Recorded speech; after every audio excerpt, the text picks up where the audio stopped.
L'explosion du 4 août, elle m'a ramenée à la vie dont j'ai besoin, celle dans les montagnes. Je m'appelle Lou Andrea Ziadé, j'ai 27 ans et je suis franco-libanaise. Et je suis aussi également professeure de yoga. Au moment de l'explosion, j'avais un appartement à Beyrouth qui était juste au-dessus de Mar Mikhaël. De voir l'appartement dans lequel j'avais vécu tellement de choses, j'avais tellement de souvenirs, d'être complètement détruit. De voir que si j'avais été dans ma chambre le jour de l'explosion, je serais sûrement plus là aujourd'hui. Et oui, c'était un choc comme on l'a tous vécu. Et j'ai plus eu envie d'être à Beyrouth après l'explosion, et j'imagine comme beaucoup de personnes. Je pourrais même pas vraiment dire que ce soit de la peur. Oui, on avait tous de l'appréhension que ça recommence et jusqu'à aujourd'hui, mais moi j'avais plus le cœur à être à Beyrouth et en fait j'avais besoin de changement, j'avais besoin de passer à autre chose.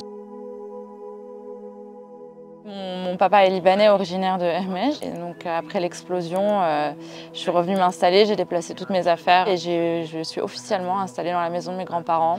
Ça m'a beaucoup aidée aussi psychologiquement parce que le choc a été vraiment dur. Même si je suis revenue travailler tous les jours à Beyrouth après l'explosion, le soir il fallait que je remonte vivre dans les montagnes.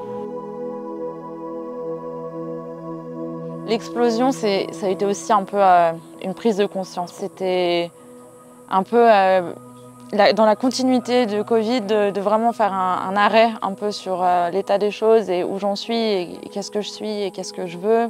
J'ai pu me rendre compte que j'aimais la vie dans les montagnes, que j'avais besoin d'être autour de la nature, qu'en fait je suis heureuse dans cet environnement, beaucoup plus heureuse que dans une ville. Je ne suis pas une citadine. Je ne peux pas dire que ces choses ne seraient pas arrivées sans l'explosion, mais en tout cas la tournure des événements et la manière dont ils sont arrivés ont été liés à la manière dont tout s'est déroulé, d'une manière ou d'une autre.